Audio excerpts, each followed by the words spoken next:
Hello and welcome to Hey Boomer. My name is Wendy Green and I am your host for Hey Boomer. And hopefully you guys are all prepared for the solar eclipse today. If you're in the zone of totality, I have to say it's the coolest thing ever. We had total eclipse here in 2017 where I am. Careful, do not look at the sun no matter what. It can burn your eyes, your retina within seconds. So just enjoy the darkness or the partial darkness and realize how cool it is. So interesting that today we're talking about exercise. I just got notification from Road Scholar today, actually, for my upcoming trip in July to Quebec, which is a walking and hiking trip. And they were giving us all kinds of fitness tips to prepare for the trip because they're saying we could walk anywhere from 4 to 8 miles a day. So I am really going to be using this episode today with Heike to really get myself motivated to get in shape and be prepared.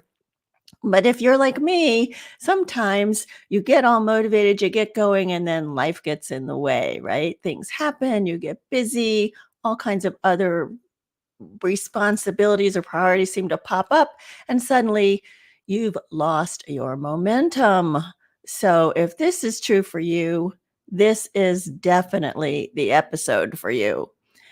Heike Yates, who is our guest today, is a midlife fitness and mindset coach. She is a powerhouse of fitness, nutrition, and mindset and has been working in this arena for 35 plus years. Heike takes the complexity of midlife wellness and breaks them down into simple, actionable steps that we can start acting on today.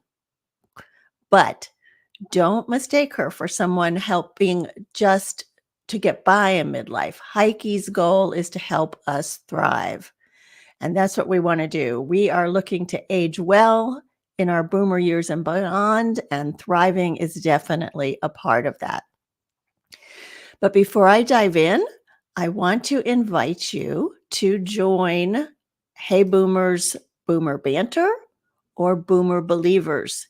These are our monthly membership meetings where we get together virtually, we build community, we talk about all kinds of topics that are of interest to us and that are important to us in the stage of our lives. And the Boomer Believers have one extra special opportunity, and that is to meet once a month with one of our guests from that month. And this month, it's going to be the amazing Heike Yates. So you will get to meet with her on April 30th for a 1-hour Q&A with Heike. So go to buymeacoffee.com/heyboomer0413 and get engaged with the community. And as I mentioned in the beginning, Road Scholar sent me all of this information about getting ready for my trip. Well, you know, Road Scholar has been such an amazing sponsor for Hey Boomer. We love them. They love us. We love that you are interested in travel and having great learning experiences. And if you want to check out some of the amazing opportunities that Road Scholar has to offer, go to road, ROAD, scholar.org/heyboomer and book your trip. Let them know that we sent you by saying /heyboomer at the end of that.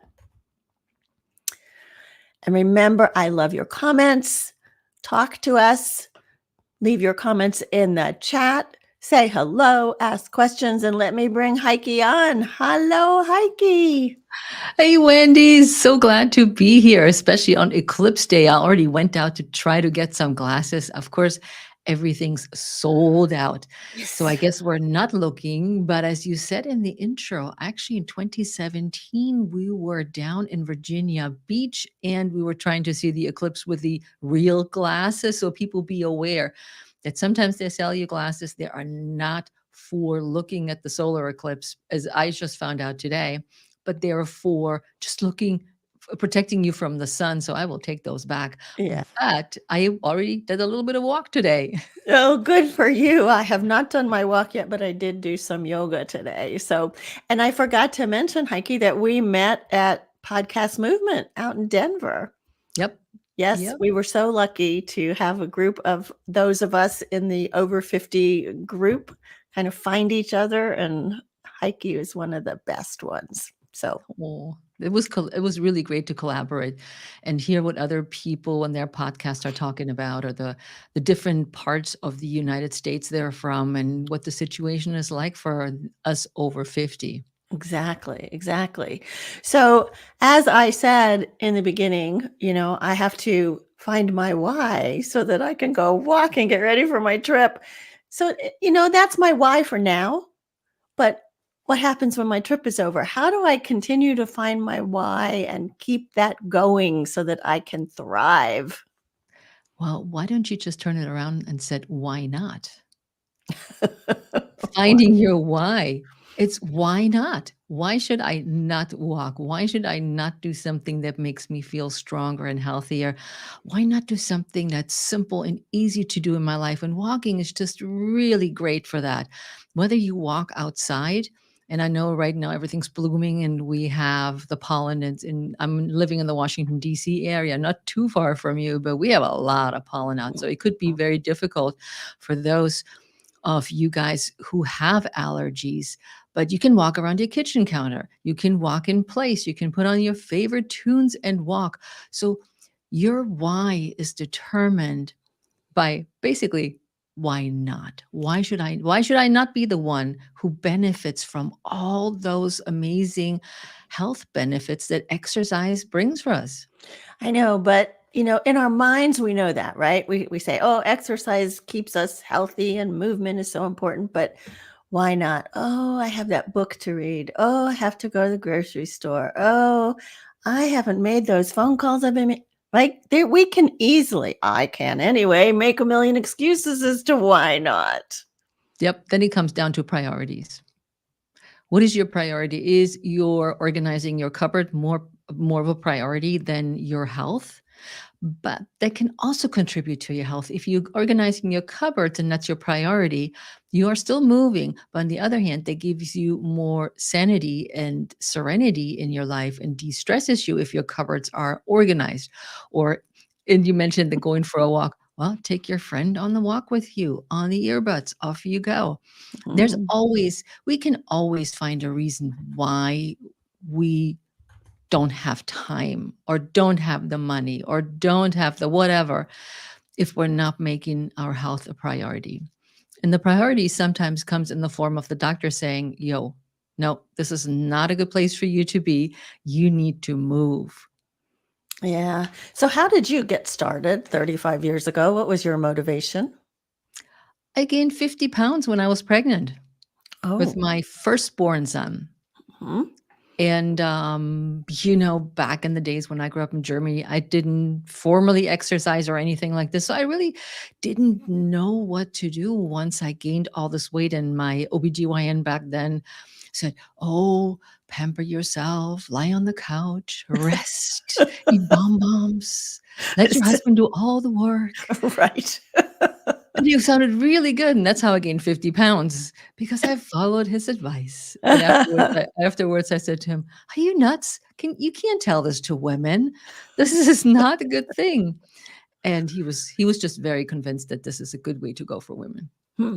But, when you don't know, which is what I come across with a lot of people really don't know how to get healthy, in shape, or fit, or whatever or get moving when it comes down to it. And this is basically how I felt. I sat there with my 50 pounds of overweight. My baby was 10 pounds and then whatever else. So I still had over 30 pounds to lose. And back then, the perfect idea in my mind, oh, if you just do one of those popular diets, Mhm. you just do the Mhm. cauliflower, not the cabbage soup diet was very That's popular back then. right. The Scarsdale diet was very popular back then. And I said, if I just do these diets, it's gotta come down because that's what they tell me. Mhm. And you have to remember, this was way before I knew anything about fitness, exercise, and nutrition. There was, like most people, I just lived my life, did my thing, and didn't worry too much about my health because I was overall healthy. Mhm, And I didn't mhm, have any complaints. I was not where I am. I'm 62. I have all kinds of other things that creep up as you get older. But then, back then, I didn't have any things to worry about.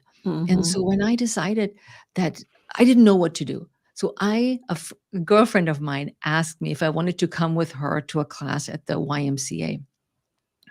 And actually, the YMCA had hired out churches and community center rooms to hold classes as an extension of their programs. And so I said, "Pff, what I got to lose? I'm now a stay at home mom. I quit my job. I have nothing to do but take care of my child." So I said, okay, let's do this. okay. And besides, they had daycare. Daycare. It was great. I mean, the woman probably hated me because my son, every time I put him into that 1 hour daycare situation, he screamed his head off The whole the time. whole hour. Oh, great. But I got to this class and they had what's back then known as dancercise, which you may think right now it's Zumba. It's a Zumba style class. And the teacher showed up with a little boombox. And back then we had little tapes where we Mm, recorded our music and they would go in that boombox. Everybody brought a yoga mat or some kind of a mat. And they encouraged you to bring 2 to 3 pound weights. And that's how the teacher showed up as well. And then G hit play.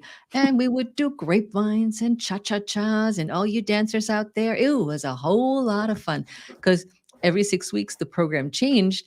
And we had new current music. So most women love to dance. I know mhm. some have cross leg or have legs that are not working quite well, but that's okay because you can always wiggle to music. And that's how I got started. I just loved it. Hmm, hmm. Yeah, I think that, when we're young, you're right. We feel like we're invincible, right? Like, I don't have any problems. And so if you're having fun, that's great. So now we reach our 60s, our 70s. We still want to have fun, but now things hurt, right? Like I took a walk the other day with my son. We walked about 4 miles. I am feeling it in my hips and my upper legs. And I'm like, okay, so how do we adjust? Well, it depends. You're going from a time frame where I was in my 20s to now in my 60s. So that's a big leap forward. So when you think of aging through the ages, it depends on what somebody chose to do. If, let's say, in your 30s, if you said, okay, I have nothing, I just, like you said, I'm doing a little bit of walking, then in my 30s, I may do nothing. I Mhm. rear for my kids, I take care of my household, I don't have time to exercise. Then you get into your 40s and you're thinking, oh my goodness, I should be doing something because my doctor is like, my cholesterol is a little bit high, my blood pressure is a little bit high. And then you may start exercising there a little bit. Then you get to your 50s where you go past or are through menopause. So you have to deal with a whole different bowl of wax as far as comes to exercise and the things that you need to attend to. Then you get to your 50s and beyond, or like 60s. Again, we have arthritis, we have osteopenia, we have spinal problems, we have less stamina. So it changes every century. Like we go every 10 Every years is to decade, me. yeah, every Yeah, decade. every 10 years is like every decade. Thank you, not century. You're very old. Um, but every decade you're like, oh, I need something different for my bodies. But I have to tell you, Wendy, that all through those years, I kept exercising in one form or another. And I would encourage everybody to think about that wherever they are in their age group right now. What am I doing right now? Because truth is, we're getting older. Our bodies are breaking down. It's not like the some of the fitness and health industries telling us that we will be forever young. And if we just do this particular exercise, we'll be younger than anybody else. We all age differently. And you don't know what you will experience. Some people, yes, you see them on all the social media. They're like, oh, here's the 96-year-old who's running a marathon Right. or whatever you see. or the 67-year-old who's super lean and is a bodybuilder. You see these people, but they're honestly so far and few in between. They're naturally that way. They've always had a good body. They always had a strong body. They don't have, but most people experience arthritis, or maybe they don't talk about it, which is Mm. another thing. So it depends on what happens to us as we age. But I felt that throughout all of this, through menopause, through my kids, strength training and cardiovascular exercise are the two things that, as far as exercise is concerned, and not even talking about nutrition, is something that I can only say yes to wholeheartedly. Okay, so I'm going to give you some scenarios because Heike is a podcast host for Pursue Your Spark. Heike has her own Pilates studio, and she has online classes for Pilates. So she is the expert. Okay, so I'm going to give you a few scenarios and see how you would advise me if I was a client coming to you like this. Okay, so assume that I have never been an exerciser and I'm 60 plus years old. My doctor says I should start to exercise. The thought of going to the gym just scares me to death. What would you advise me to do? Don't be scared, number one. Because we all start somewhere. You're thinking everybody looks like a pro at the gym and they know their way around and they know what the equipment is and they have the cool outfits on and all that. That's right. And and you're the one that comes in and goes like, "Ooh, I got my sweatpants on and my old shoes." I'm like, "Yep, we all start somewhere. It's not about the look." But you don't have to belong to a gym. I would say at this age group, it's really, if you want to go to a facility and you don't want to exercise at home, Mhm. a local community center or a YMCA, where people more likely your age group are gathering than a regular gym. But I don't know, what's in your neighborhood and what you can find. But I find that in general, the older folks like us go more to centers like that. There are better Mhm. programs that you can sign up for and classes that are geared towards you. And one of my clients that comes to my Pilates studio, she also belongs to the local YMCA, and she is actually 78 now, and has scoliosis, which is the S curve in the back, and that's why she's working with me through Pilates. But she's also doing strength training, and she's going to a class called the Iron Maiden. And I said, "Whoa, what are you doing at Iron Maiden?" And she says, "Well, it's a group class where we Mhm. have different stations, and we're all old fogies," she says. "There's a few young ones in there, but pretty much everybody is our age. So it's not intimidating as a group." And she Mhm. says, "We go through different stations, and the teacher shows us the exercises on the first day so we know how to do them. And then the teacher goes around and says, oh, better form here. Here you need to tweak on that. Here you need to do this." And she loves it because she gets stronger. She does weights and bands and balance work in that class.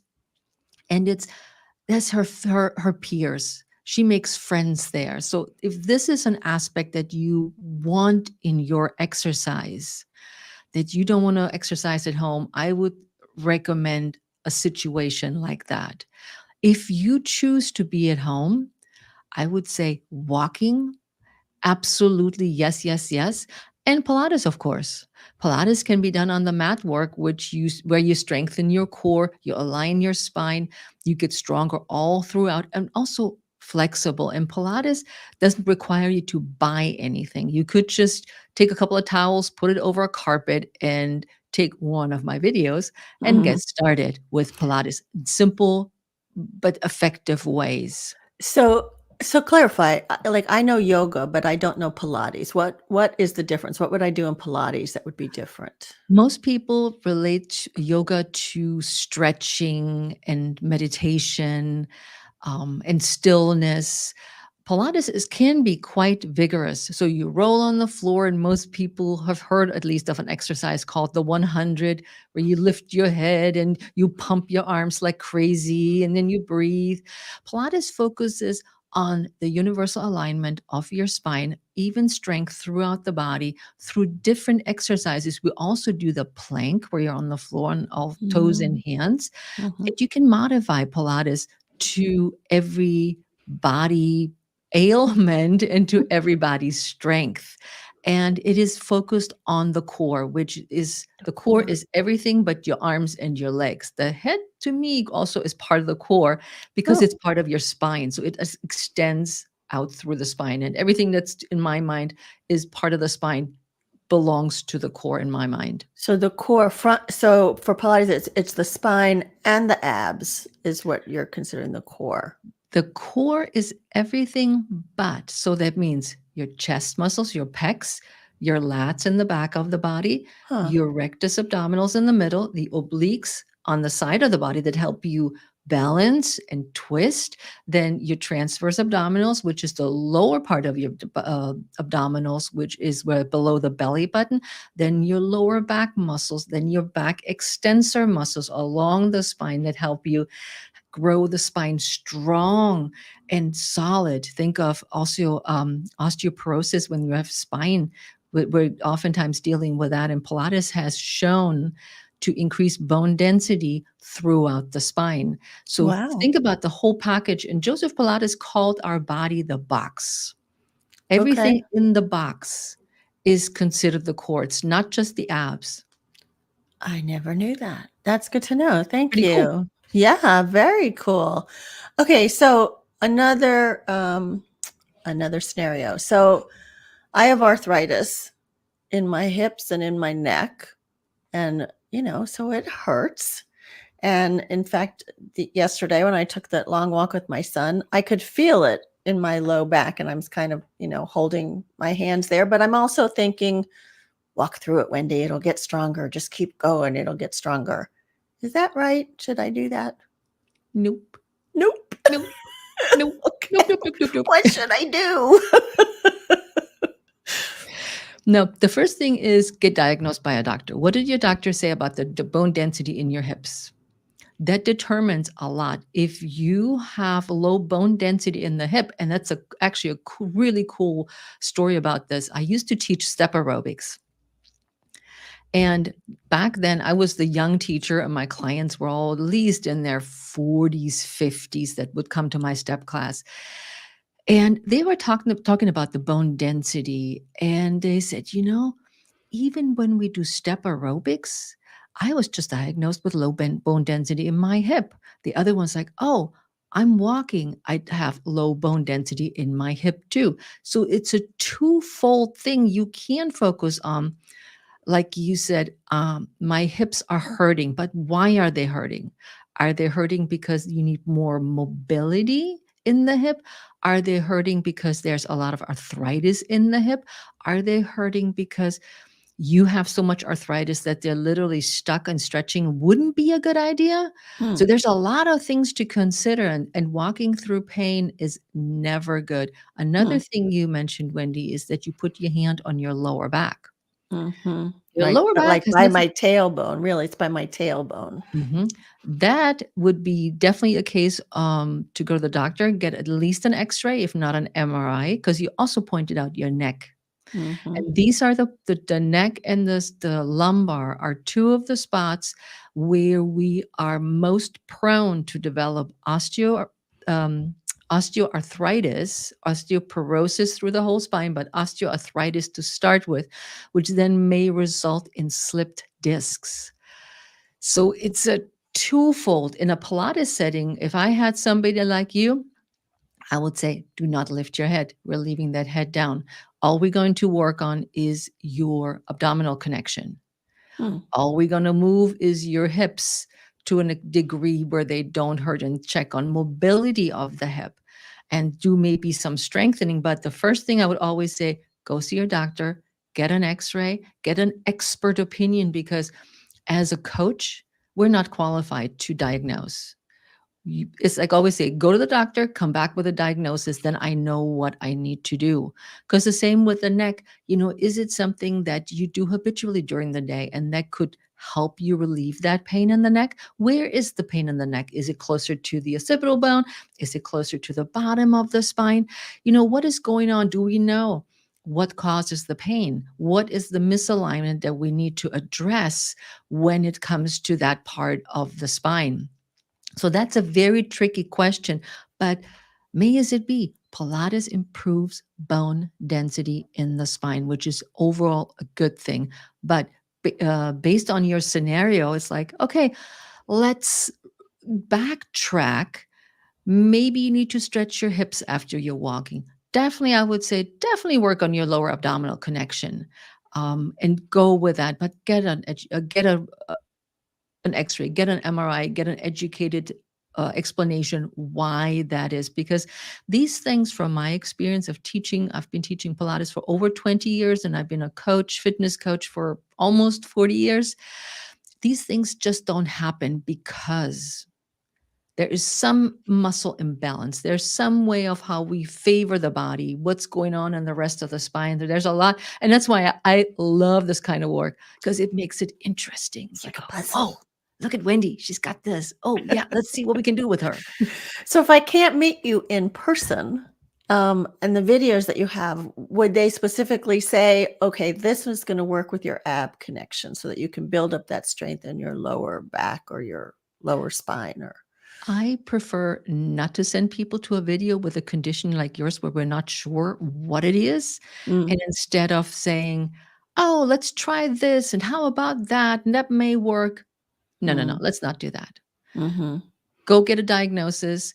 And then if you were to work with one of my videos, I didn't film videos specifically for specific conditions because I feel I do a disservice to my clients. mm, I work with people like that, preferably in person, even on Zoom. That's mhm. totally fine. But just to start a video because of it, I feel I do a disservice to my client because I don't really know what is going on. And when I see somebody move, that gives me a clue of where I need to go with that client. So if you're a parent, healthy person that maybe has just low back pain, go to the section that says core strengthening. Okay. All right. But that's fair. I can respect that you want to be more specific and careful. And I do need to get an MRI. I've had the X-ray, but and did the PT, and so. And it's it's so easy to say, and there's many people out there that are saying, "Oh, I'm a specialist in arthritis. I'm this and that." And they have videos out there and you can test them out, but it's a diagnosis that you need first to pick through what really works for you if you're in a video only setting. Right, right. Mhm. So say that I used to be an athlete and I played basketball or I swam or I did whatever. And for whatever reason I stopped and now I want to get started again. Do I need to see a doctor before I get started again, or do you think it's safe to just start walking or start one of those couch to 5K programs or something like that? Well, it all depends. It always does. It's never just a one answer for all. Depends on what kind of athlete. If you're a swimmer, you can do Pilates. Pilates, you will love Pilates because it lengthens and strengthens the whole entire body and the muscle belly. But it depends on where do you want to go with this. If you stopped and you said, "Ah, I'm just burned out with my sport. I want to do something different," you definitely want to start working out. But it depends on the age group. Are you, stopped as an athlete when you were 30 and now you're 60? I Mhm. think everybody should have a physical once a year just to be on the safe side, also to get preventative care, which we don't do if don't follow up on if we don't see our general practitioner for the most part. Mhm. And to see where you are, see what you feel like doing. That's, I think, the key to really, like you said, what's my why? It's got to What's make my me why? happy. Yeah. Yeah. If it doesn't make me happy and you slug through it, you will not wanna do it. It doesn't bring you joy, and I feel if you do something you don't like doing, but you do it just 'cause, it causes stress. Yeah. And Yeah. that's not a good place. So you want to pick something. I don't care what it is, pick something and start with this and see if that floats your boat. If you want to go to like the Iron Maiden class, or you want to say, I'm going to do Pilates at home and see how that works out. And then say, oh, this is fantastic. I'm going to build on that. Or you say, nah, that wasn't so much for me. I'm trying something else. Yeah. Maybe, weightlifting is more my speed. And you'll find something that you will not maybe love, but something that, you know, ignites your spark and you go, oh, yeah, I can do this. It's kind of cool. So I think there's a lot to that answer, like find what you enjoy and then decide, do you want it to also be social? So like go to a class, or is it more something you personally want to just strengthen for feeling better? So there's a lot of things to consider, I think, is what you're saying when you're deciding what to pursue. Yeah, absolutely. And that's a good why to begin with. Hmm. It's where do I want to go with this? Also, as we're aging, what is the point of it? What do I get out of it?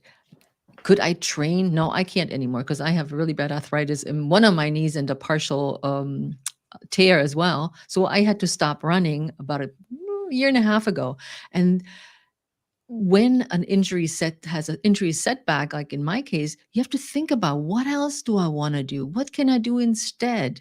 And so now I hike and I walk way more than I ever thought possible. And it's so good for my body.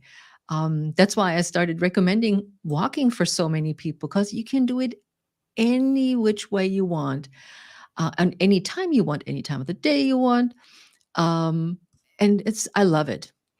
I love hiking. Hiking is one of my, because it not only fills my, need to get out and have exercise, but it's also fills my heart and my soul to be out in nature and, just feel the magnitude of all of that. So, Yeah. yeah.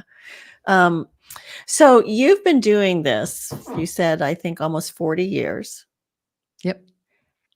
I'm sure the whole exercise industry has evolved since you started, just like everything else has evolved. So what kind of changes have you seen over the years that have really made an impact? That's a tough one because Mhm. nothing really has changed. Nothing really What? has changed. It's The people are exercise advice has not changed in 30 people years, are 40 years? more people are more out of shape than they've ever been. Mhm. People are heavier than they ever been. People are more unhealthy than they've ever been. So in my 40 years of doing this, the ideas in the fitness industry to help everybody, depending on what age group or what sexes you're working with, to be healthier, to be stronger, to be more confident in their bodies, to live better lives. And the few percent that we actually are able to reach compared to the masses are so small. It's sometimes honestly, Wendy, it's sometimes very discouraging because Mm. you're putting your heart and soul into teaching these classes and giving out the information, and I understand people are overwhelmed. I understand people get so much information now that they don't know what to choose or what to believe. Mhm. And the only change in that sense is that new programs came out, which is great. If you're bored with one program, you do another program or you rename it. So we have a plethora of classes and exercise modalities that we can do that, but it hasn't changed the outcome. It hasn't changed significantly of how we reach our customers, our consumers. It almost has backfired in the sense that people look at us as coaches and saying, "Pff, yeah, look at you, looking so fit. I can never be that."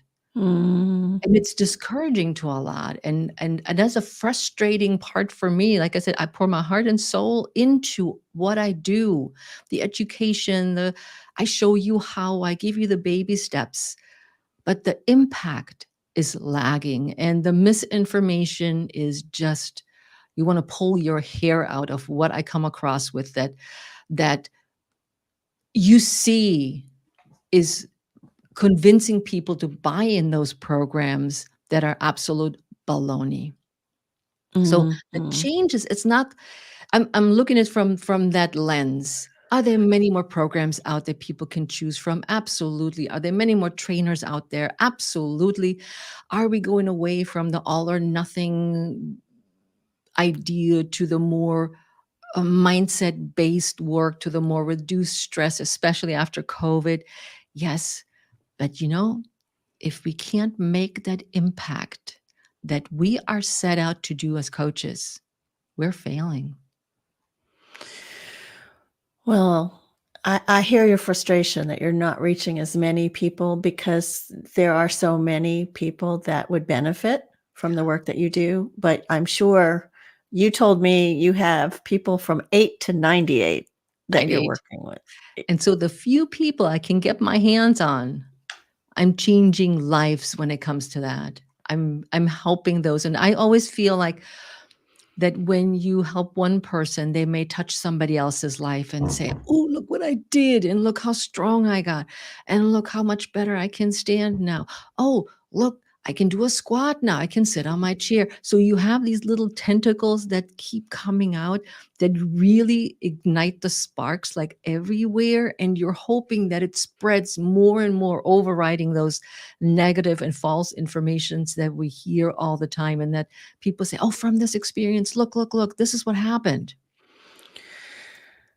And I think you're right. I think and it's the same thing with, what I do with the aging well and living fully engaged lives. I mean, you want everybody within the sound of your voice and beyond to be able to catch on with these messages and say, "Yeah, I wanna live that life. I wanna feel good as long as I can," which is what we're trying to do. So, do Yeah. you think though when you were starting out, in your 30s, that there were a lot of programs that even believed that people in their 60s, 70s, and 80s could still be thriving?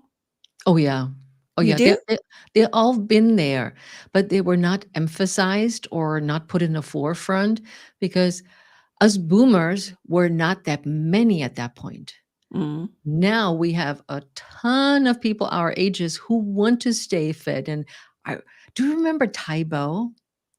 No. No. So Taibo, I don't remember when that was, but Taibo came out as this kickboxing class with, Oh. Billy Blanks came into the Oh, I remember scene. Billy Blanks. Yeah, yeah. So Billy Blanks and Taibo with kickboxing. And I remember the gym I worked at that time had never been more packed. All ages came to that class, all Hmm. ages. And of course, after 6, 8 months, it died down back to the hardcore, I want to kickbox people. But I think over the years, the biggest change we see is more mind body programming, Mhm, more mhm. Pilates, more yoga, more breathing, more meditation. But that again has come because of the increase in boomers. Uh, And Awareness, increase in yeah. boomer And awareness, we yeah. had all these things before. Maybe you would go to meditation in a meditation center, or yoga to a yoga studio, or Pilates in a Pilates studio. And then the clubs noticed that they needed to focus more on stress reduction, mindful movement, breathing, as alignment and balance training as we get older and losing balance. So Balance. that's a small shift that had to happen based on the population. They were always there, but that was not in the forefront based on the clientele.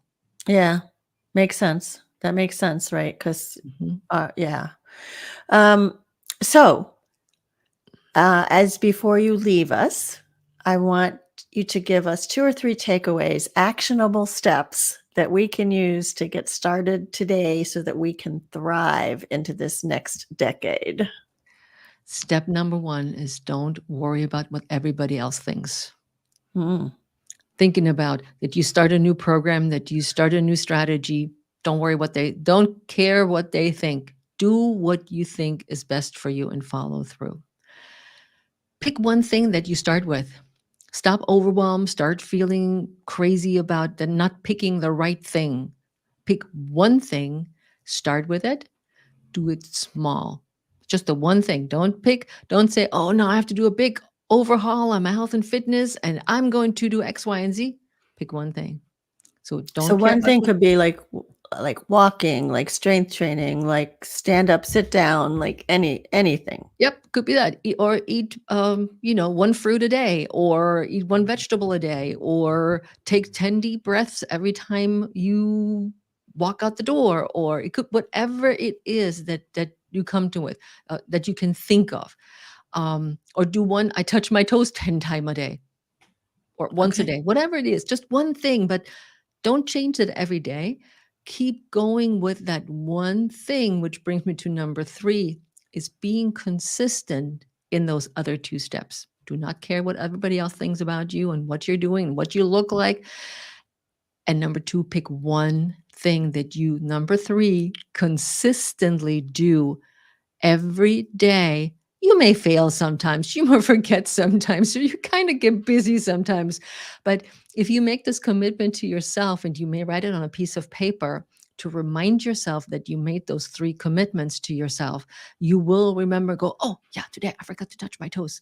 Or, oh, yeah, I forgot to eat that carrot today. So I'm going to do this real quick, until by the end, you're like, of course, it's a no-brainer. I don't care if when I go to the gym and they look at me sideways because I don't have the fancy sneakers. And and number 2, I just do my toe taps. I don't care what they think about what they look like. I'm getting down there at some point, and so without judgment. And number 3 is do it consistently every day, Mhm. whatever it is, not just a once a week kind of thing.